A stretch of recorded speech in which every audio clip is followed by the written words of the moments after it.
Hello दोस्तों, राधे राधे। आशा करती हूँ कि आप सभी लोग खुश होंगे, स्वस्थ होंगे, मस्त होंगे। आज मैं आपको बताने जा रही हूँ शनि प्रदोष। यदि प्रदोष सोमवार को पड़े तो उसे सोम प्रदोष कहते हैं। मंगलवार को पड़े तो उसे भौम प्रदोष कहते हैं। शनिवार के दिन पड़ता है तो उसे शनि प्रदोष कहते हैं। सोमवार, सोम प्रदोष, भौम प्रदोष और शनि प्रदोष, इन 3 दिन के प्रदोष व्रत को विशेष महत्व दिया गया है, जिसमें कि यह जो प्रदोष है वह शनि प्रदोष है। शनि प्रदोष के दिन जब भगवान शंकर की पूजा की जाती है, आराधना की जाती है, तो शनि भगवान भी उन पर प्रसन्न होते हैं। जिनकी कुंडली में ग्रह नक्षत्र में शनि की ढैया, यह शनि की साढ़ी साती, यह शनि का कुंडली के अनुसार और भी कोई शनि का दोष है तो वह सारे दोष दूर हो जाते हैं शनि प्रदोष के दिन भगवान शंकर की पूजा आराधना करने से। क्योंकि शनि के गुरु हैं भगवान शंकर। शनि महाराज जो ग्रह हैं उनके गुरु भगवान शंकर हैं। और जब गुरु की पूजा की जाती है तो निश्चित है कि जो शिष्य है वह प्रसन्न होता है। शनि भगवान का प्रभाव बहुत कम हो जाता है जो कोई भी भगवान शंकर की आराधना करता है, और खास करके शनिवार के दिन। शनिवार के दिन जब भगवान की पूजा करें तो शिवलिंग पर काला तिल अवश्य चढ़ाएं। जब आप अभिषेक कर रहे हों, प्रदोष के दिन जब शाम के समय में गोधूली बेला में जब पूजा आराधना करने के लिए शिवालय में जाया जाता है, जो कोई व्रती हैं, जो व्रत करते हैं वो तो अवश्य ही जाएं, और जो व्रत नहीं करते हैं वो भी, क्योंकि शनि प्रदोष है इसलिए भगवान शंकर की आराधना प्रदोष काल में अवश्य करें। भगवान शंकर के मंदिर में जाकर के शंकर भगवान के शिवलिंग पे पूरा दूध, दही, घी, शहद, शक्कर, इनसे तो स्नान कराएं, गंगा जल, इन सब चीज़ों से अभिषेक करें भगवान शंकर का। और जब आप बेलपत्र, फूल, भांग, धतूरा, ये सारी चीज़ें चढ़ा रहे हों, उसी समय भगवान शंकर के ऊपर काला तिल और साबुत चावल, यह 2 चीज़ अवश्य चढ़ाएं।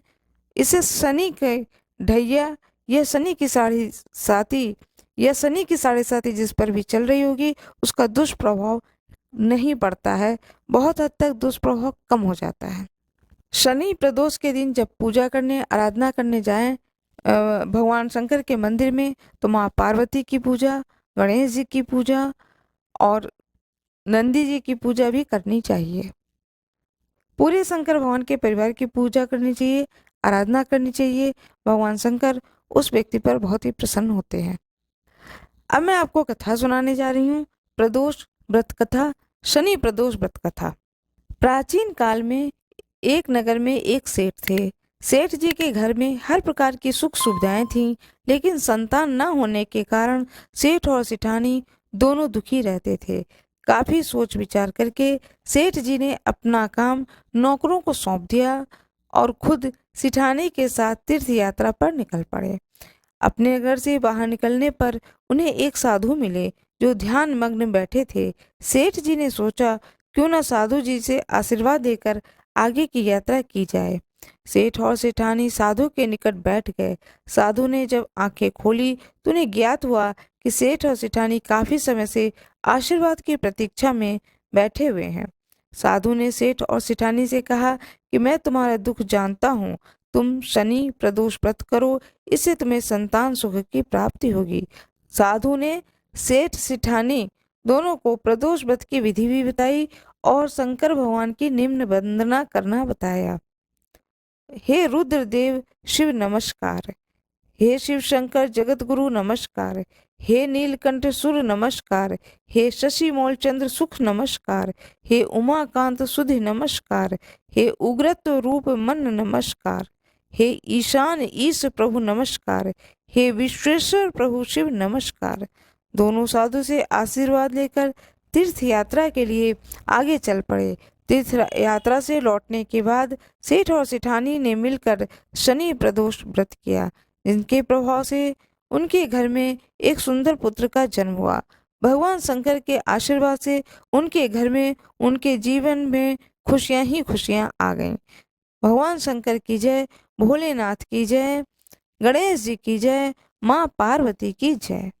यह भी बात जाने, जो कोई प्रदोष व्रत न किया हो वह भी इस कथा को अवश्य सुने, उसे भी पूरा ही पुण्य फल की प्राप्ति होगी सुनने मात्र से ही।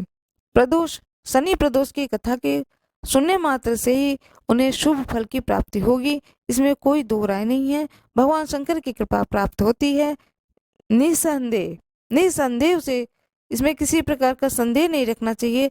भगवान शंकर की कृपा अवश्य प्राप्त होती है। ओम नमः शिवाय। मेरा ये वीडियो कैसा लगा कृपया लाइक करें, शेयर करें, सब्सक्राइब करें, बेल आइकन दबाना ना भूलें। कमेंट बॉक्स में ओम नमः शिवाय अवश्य लिख दें। धन्यवाद।